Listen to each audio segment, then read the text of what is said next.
Hello, and welcome to episode 39 of the 905 podcast. I'm Roland Tanner. I am Joel McLeod. To live in the GTHA is to live with traffic, at least in a normal year. Millions of us commute, and a large proportion of us commute by car. Our cities were designed for cars, and councils are struggling now to reverse engineer cities built around grids and boulevards designed to move cars as fast as possible. Now we want them to work for pedestrians and cyclists and buses, and it's a difficult trick to pull off. For decades, Ontario didn't even have a Minister of Transportation. It had a Minister of Highways. In fact, it had two ministers for roads and cars for a while, or more accurately, ministers responsible for the different aspects of moving around by car.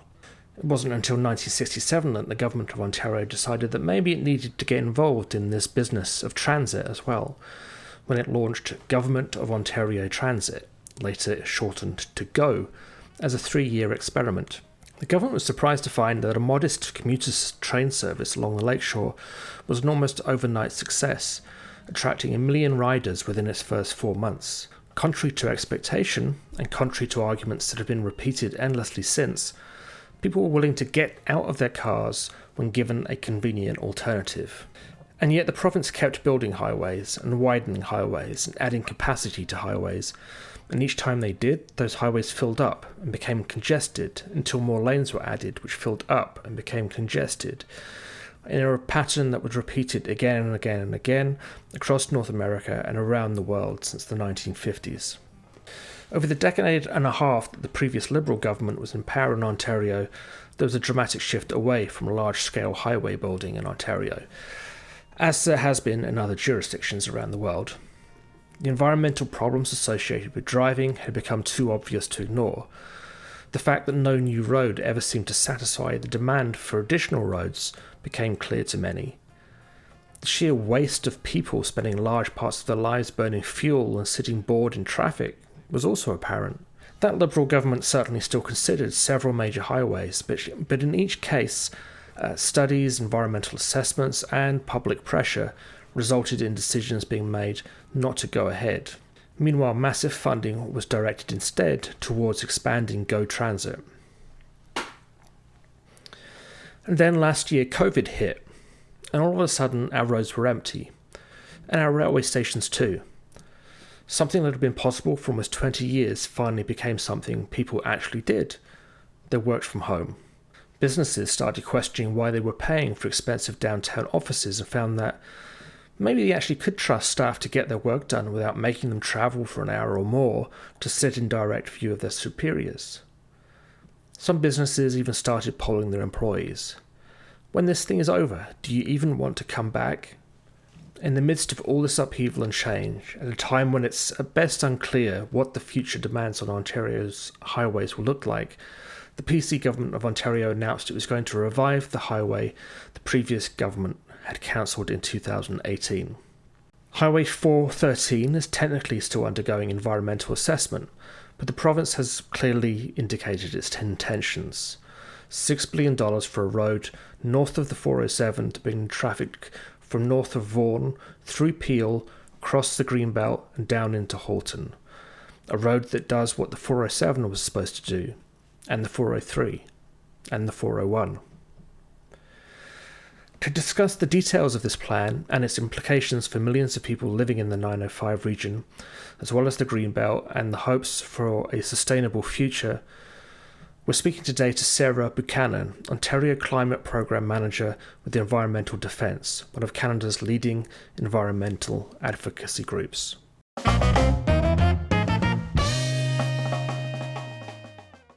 Okay, welcome, Sarah Buchanan, to the podcast. Thanks so much for joining us today.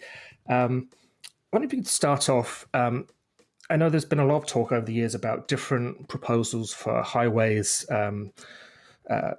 around the 905 region, and this is the latest iteration of that, I guess. I wonder if you could give us a breakdown for people who may not be aware of exactly what's being proposed by the provincial government at the moment.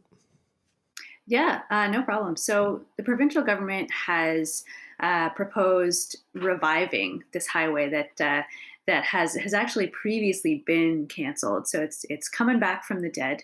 And what's being proposed is the GTA West Highway, otherwise known as Highway 413, which would be a big semicircle kind of around the GTA West area. So running from the 400 in York region, kind of cutting a swath through the Greenbelt up there, down around the edge of Brampton, and then down meeting where the 407 and the 401 kind of hit each other. So that is, it's a very large area that it would pave through. And it's through a lot of farmland, conservation areas. Some of it is through people's homes. I've spoken to lots of those folks and they're not too happy about it. And essentially, the goal is to be able to move people more effectively through the GTA West region. It's growing. All those people, getting in their cars, need places to go is kind of the argument behind it. But what's interesting to note is that when the highway was canceled back in 2018, it was canceled based on an expert study that said, this highway really isn't the best way to move people around this region. It's not going to be a cost-effective use of about $6 billion, and that money would be way better spent on transit, on other alternatives to get people where they need to go. Jamming a highway through this region is not going to be very effective, and moving people just in cars is not really what the region needs. I'm vastly oversimplifying it, but that's one of the big reasons why a lot of people are pretty upset that the province is trying to revive this. It didn't make sense the first time around. It makes even less sense in the middle of a pandemic, when many people are struggling financially, to have their public dollars spent on this giant unnecessary highway.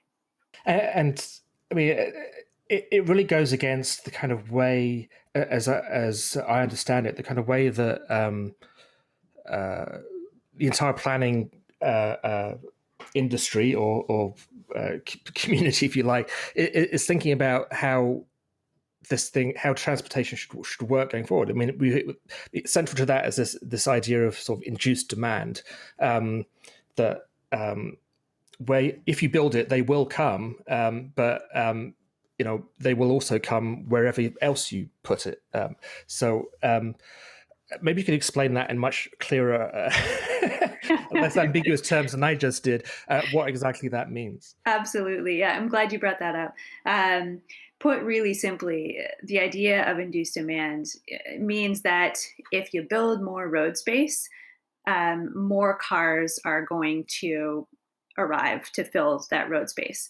It doesn't mean that the people who are on the road now are suddenly going to get more room and be able to drive faster and get where they need to go faster. It just doesn't work that way. Study after study shows, highway after mega highway shows that building more lanes on highways or building more entire highways just means that more people decide to drive.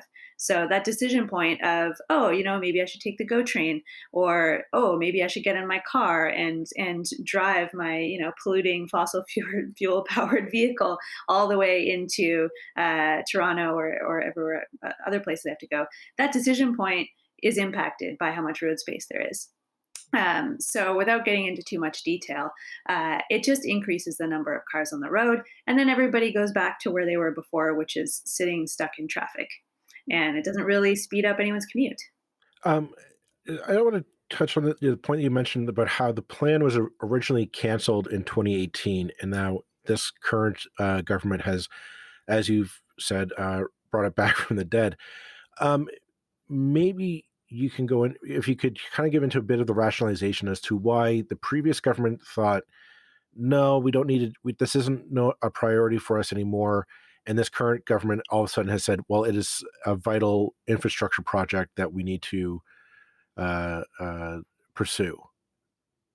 Right. I mean, I wish I could tell you why they're making this decision, but it's, I don't I really don't understand it.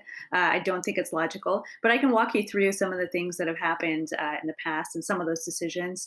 I know that the previous Wynne government had, proposed a transportation corridor in the GTA West after many years of study and, to be honest, quite a lot of public outcry and controversy around whether or not, we need or want this highway in the GTA West region.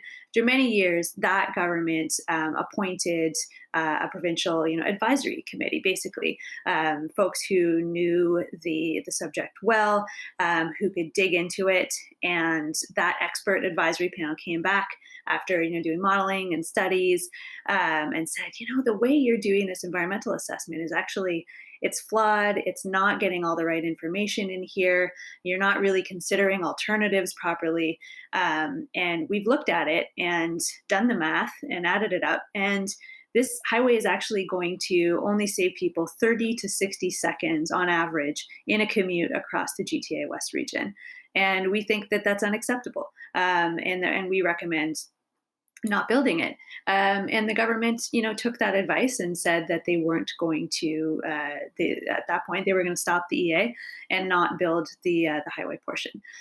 And so then along came the Doug Ford government. Premier Ford announced that they were going to be starting that environmental assessment process again.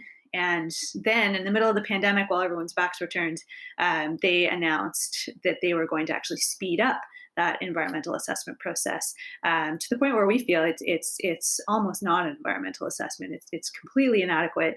It would mean building some of the roads and bridges before the environmental impacts are actually known, before that report is complete, which is pretty unprecedented. So that's where it stands right now. Is we're waiting. Excuse me. Well, I was just going to comment that I believe there's something like 50. We had some data background for this. I think it was something like 54 basically waterways, creeks or rivers or ravines or whatever have you, were going to there'd be bridges built over top of them for this highway, which in my mind, for listeners of this podcast, they might reflect back to the episode where we had the president of Halton Conservation on to talk about the current Ford government's decision to change the parameters of conservation authorities in this province. And I don't want to sound like tinfoil hat conspiracy theory here, but I am finding a bit of a correlation there between the fact that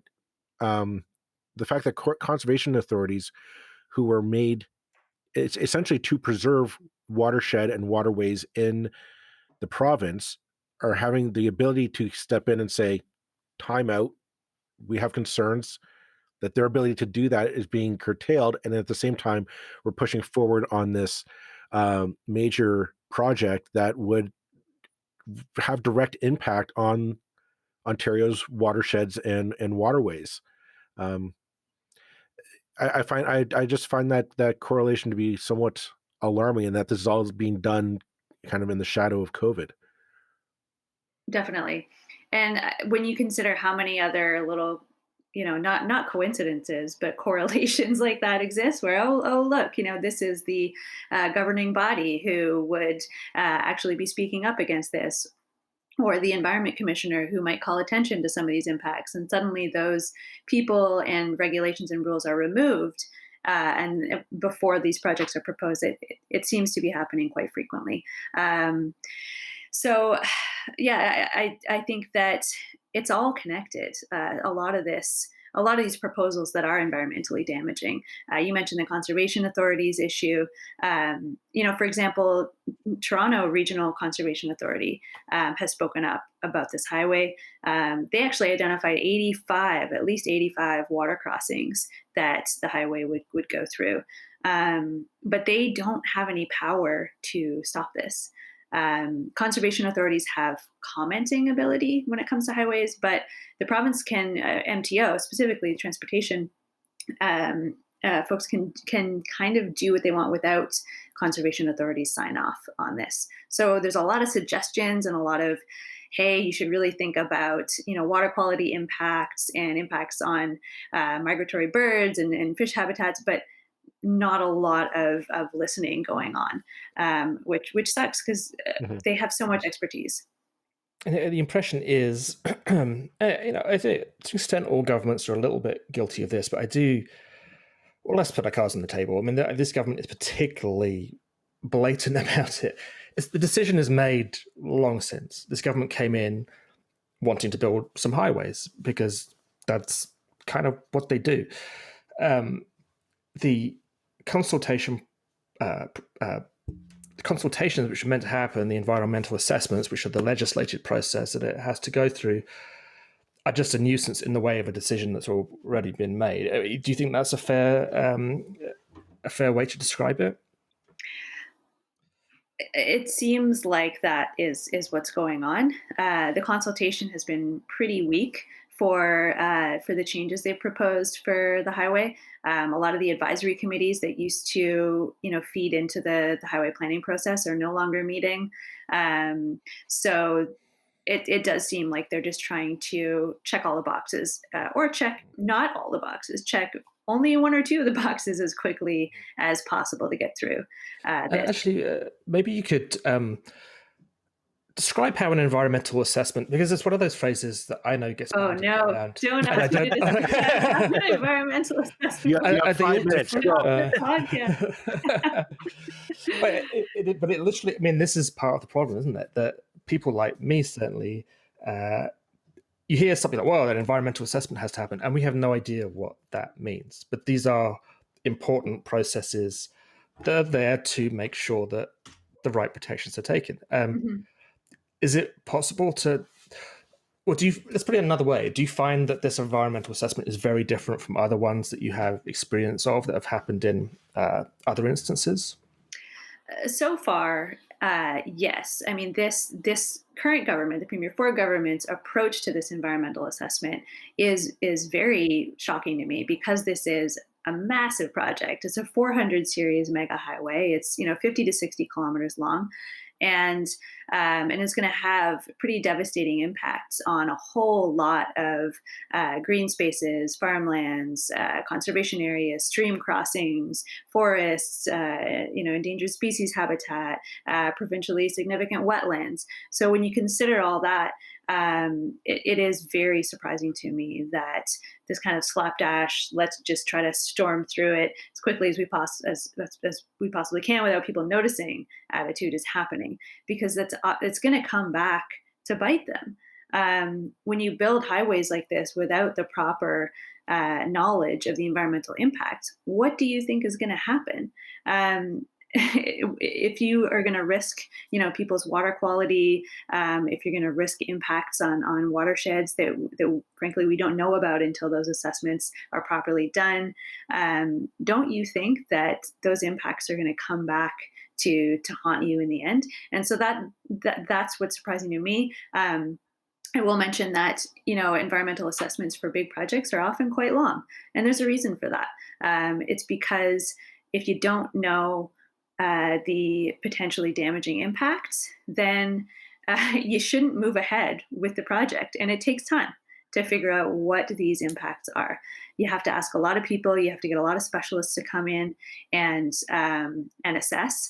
And you have to put all those puzzle pieces together and make a good decision that protects the people of Ontario and protects our air and our water and our climate as well. So that's really why environmental assessments are there. And if they're not followed properly, then you're putting your people at risk. I wanted to talk a bit about the public outcry for this highway. I mean, this is not a project that has a lot of universal appeal to it. It's quite a divisive project going back for quite some time. And as we were talking, this thought popped into my head. The question of NIMBYism. Oh, we got to build it somewhere. And I was thinking of, I mean, we've been talking about how this government has been pushing forward. They want to build this highway. They're pushing through the environmental assessment, and they're hell bent for leather to get this highway built. And something clicked in my head, and I thought of if everybody remembers back to when the Ford government first got elected, one of the first things they did was cancel the Green Energy Act with the intention of stopping windmill and solar panel installations in rural parts of the province. And I will give them the benefit of the doubt. They were elected on that promise that there are people in the rural parts of the province that did not want windmills to go up or solar panels to be done. That's a different debate on the efficacy of that. We're not going to get into that. But they got elected, and they said that's part of our mandate. So they went in and they canceled the agreement because of NIMBYism. People just did not want them being erected. I find it's interesting that they were eager to cancel that project, which I think we're feeling the effects of today. And yet this project, which is, I think, has equal amounts of divisiveness and people saying we don't want it. And yet for some reason, our voices that are saying, well, I don't want billions of dollars spent on a highway that I'm never going to use, and I think isn't really going to benefit me. All of a sudden, we don't have time to hear those voices. And I don't really have a question here. This is more just me trying to make a point of that. We do that sometimes. I find that contradiction interesting from this government, is that the windmills are so bad, we got to cancel them, and in some cases tear them down at the cost of millions of dollars in lawsuits and capital on some companies. And yet this highway that nobody really seems to be wanting other than construction companies and land developers on the Greenbelt. We seem to be pushing forward to it with it. I find it's a very interesting contradiction. And I think there's your answer. I think you answered your own question. Who wants this highway? And if you think about, wind power and solar power, who does that benefit? In many ways, it benefits all the people of Ontario. I would argue to have cleaner energy sources that don't pollute our air and our climate. But it doesn't make a lot of the people who are connected with this government a lot of money.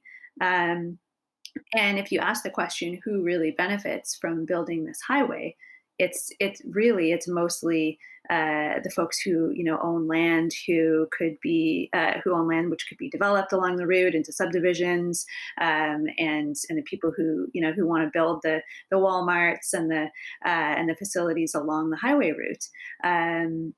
And not necessarily the people who live close to it, who aren't really going to see much traffic reduction benefits from it. Unfortunately, that's who's being prioritized here. And this comes up week after week on this podcast in different areas. It's somewhere along the line, the developers come into it. Now, you've actually done, Environmental Defence has actually done, I believe, as part of the report you did into this, kind of research into, who's purchasing land along the corridor where this road is planned. Is that correct? You've actually sort of established, here are the developers buying the land where they think a road is going to go. That work was not part of our report that went out in August. We haven't sort of named the big developers. I mean, a lot of it is public information. It's not necessarily illegal that they, it's not illegal they own land. No, they're allowed to do it. But as it happens, we are pulling together some of that research right now on who owns what where. I know that there was a document floating around which documented who owned the lands that were being granted MZOs, municipal zoning orders. And that was quite telling. I think there were a number of folks who had donated to the Conservative Party on that list. But no, that previous report, we don't directly make that link with the highway yet. So stay tuned. It's research. Research in progress. Okay, we'll come back. Update us when that's part two to this episode.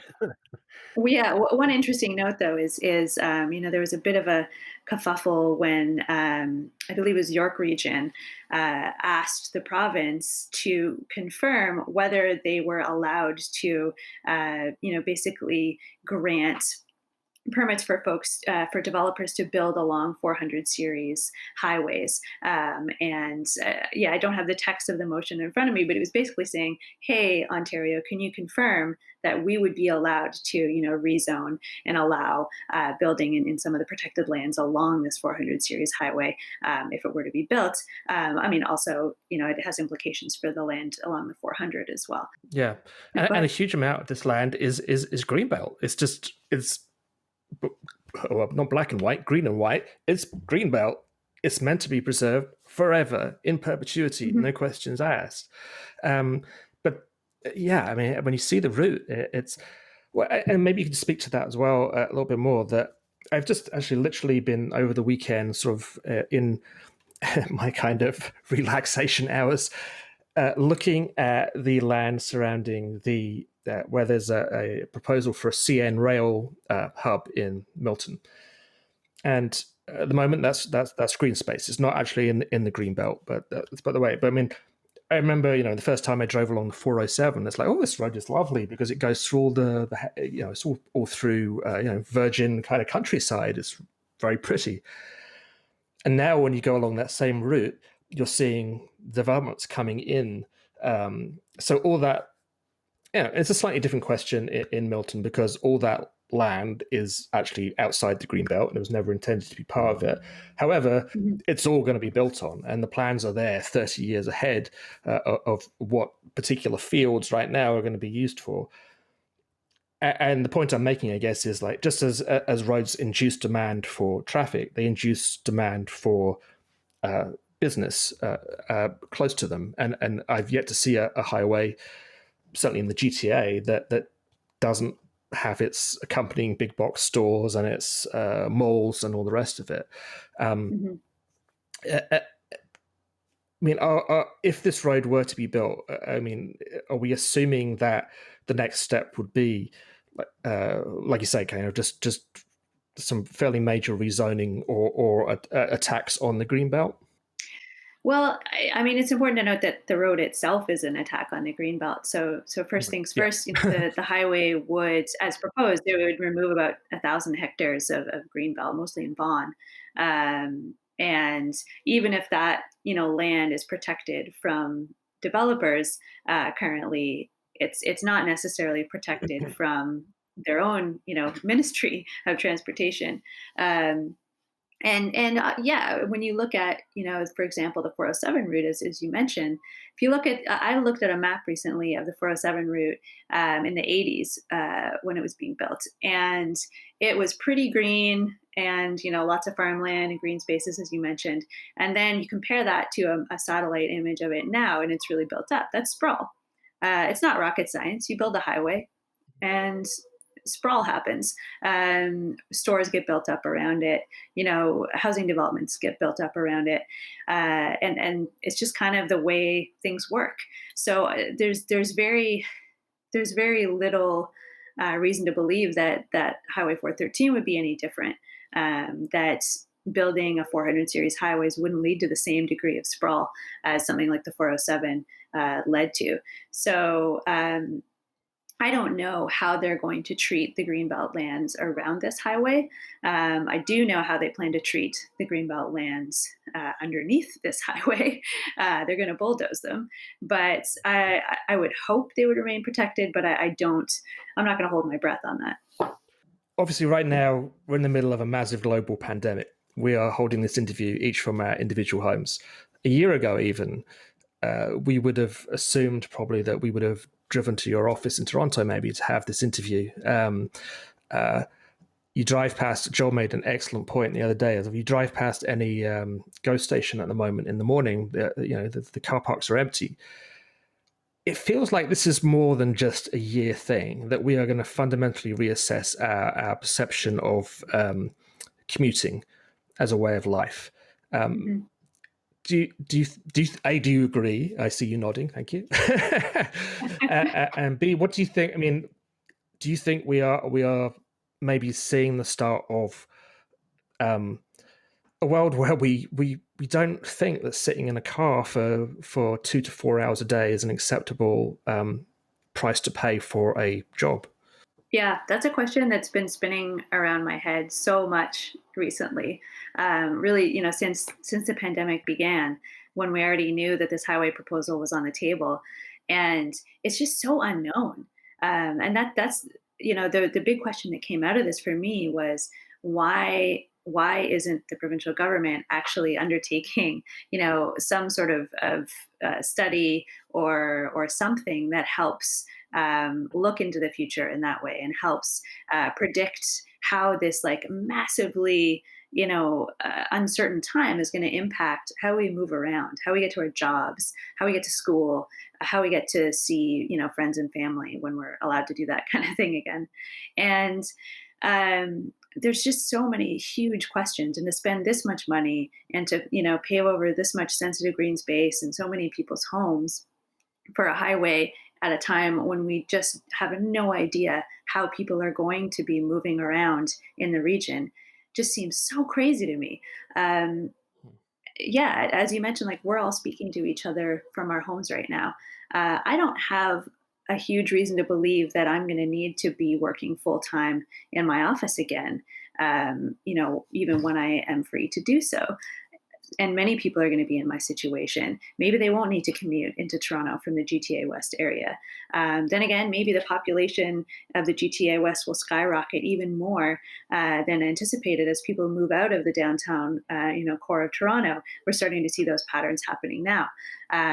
There's just so many unknowns, and it's such a bad time to be building a piece of 50-year infrastructure. Do you feel like you can predict what's going to happen in the next 50 years? I definitely can. I can't predict what's going to happen in June. Exactly. Yeah. I wanted, I just want to touch upon that. I mean, Roland, that was kind of the question I wanted to ask was kind of alternative ways to spend this money somewhat. Because we're talking billions of dollars of infrastructure to be spent on this. I mean, the environmental aspect is one thing. There's also, I do think, the economic one. And the fact is, it's like billions of dollars to be spent on a highway that, even if, let's just say it is environmentally sound, hypothetically, and that's a big hypothetical, is it like, is it a good spend of tax dollars? And the reason why I bring this up is I used to commute on the 407, and that highway is empty. And it's even more empty now. Like if you drive over the overpasses of the 407 nowadays, it's empty. It looks like like an empty parking lot. Nobody's on it. Partly Yeah. because I think the rates are too high, and unless somebody's going to pay them for you, you're not. There's no point to it. Um, but I mean, it's clearly an underused piece of infrastructure here in the province. It was meant to alleviate the traffic burden of the 401. It clearly has failed in that objective because it's just not being used. I've also read another report, and I don't know if it was your organization, Sarah, Environmental Defense, or maybe it was a different one, but that basically if you remove tractor trailers, the transport trucks, semi trailers from the QEW and the 401, and you divert them up to the 407 for when they have to go around Toronto. We can alleviate the traffic congestion in this region of Ontario. If we just kind of convert the 401 into a cars only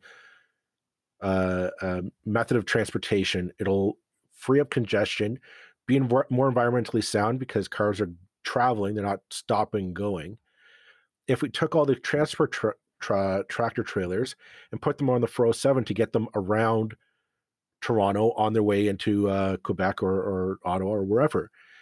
And it's just this kind of thinking that we're not employing with this government. It's just like, oh, we got to build a highway because that's what you do. There's a traffic jam. Let's build a highway. Mhm. And it's just, why are we not being smarter about this?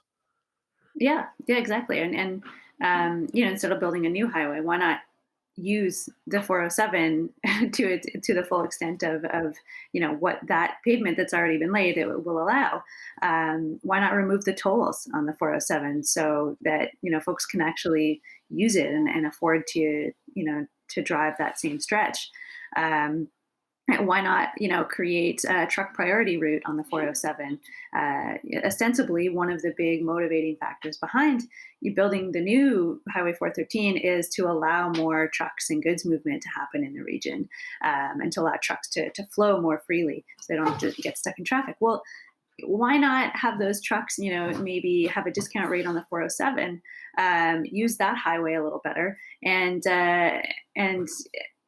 free up more space on the 401 that way. I think there's so many other alternatives and better ideas that you have to reckon if they're thinking of spending $8 billion on this highway, which only goes kind of a quarter of a way around Toronto, Mhm.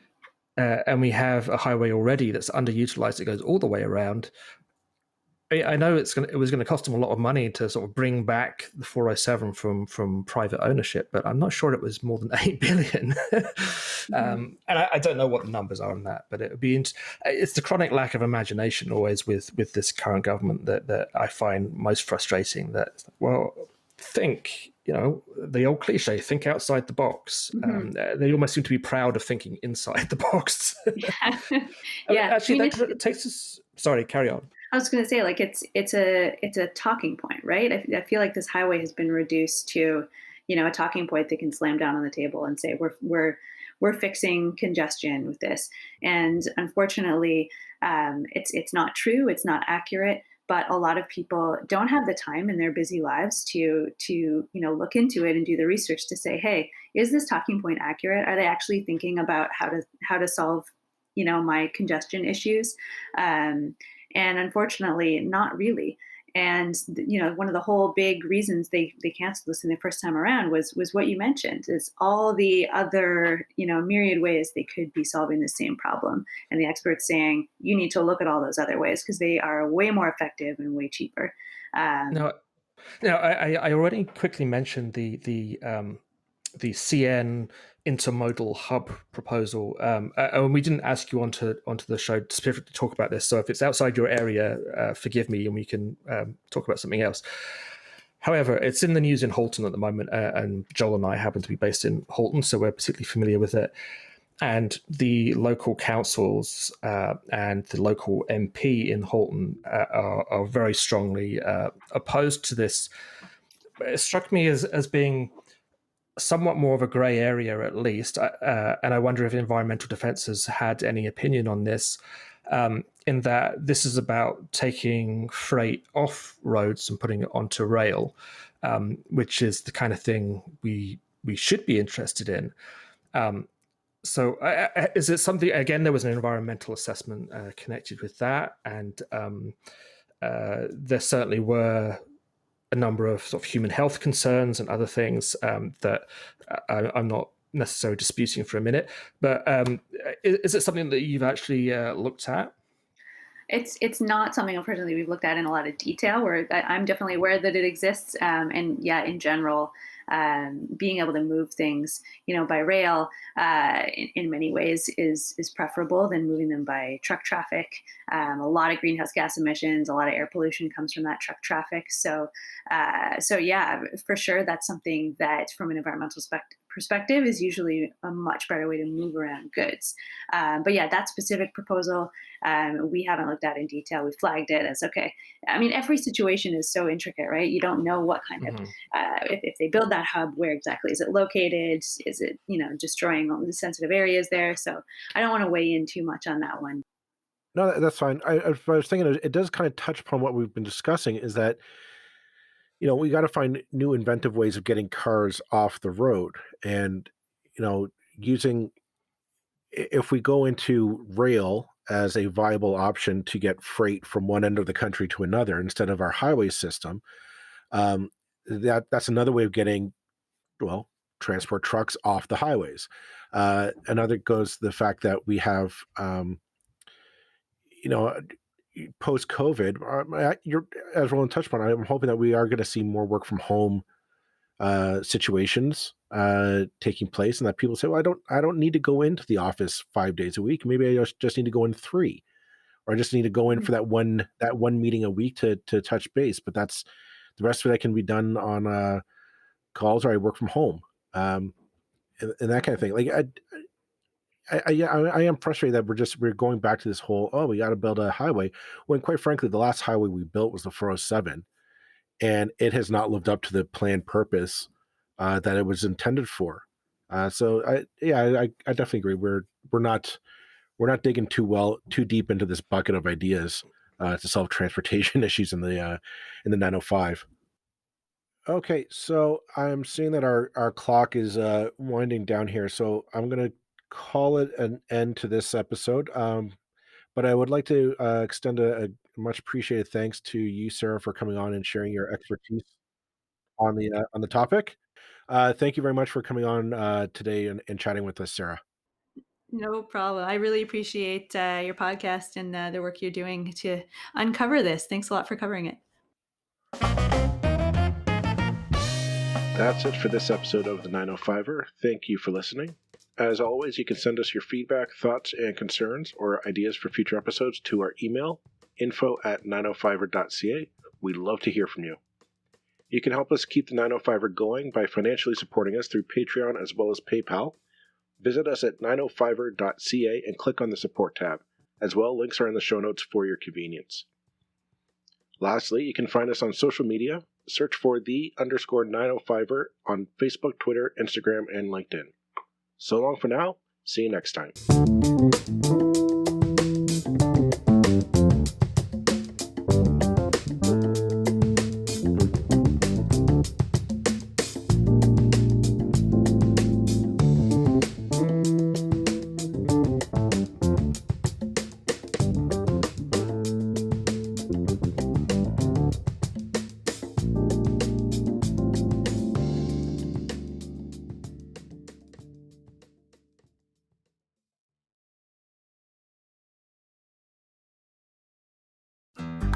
Looking to make the most out of this life and optimize your personal wellness? Then check out the Natural Man Podcast. Join me, host Mike C., as we explore all areas of human wellness, physical, mental, and emotional. Learn strategies to optimize your own well-being and be in the driver's seat of your own health. Remember, your doctor works for you. Learn biohacks, neurohacks, ways to improve sleep, and ways to optimize your body and your mind. Check us out on Apple, Spotify, the Fountain app, and at naturalmanpodcast.com.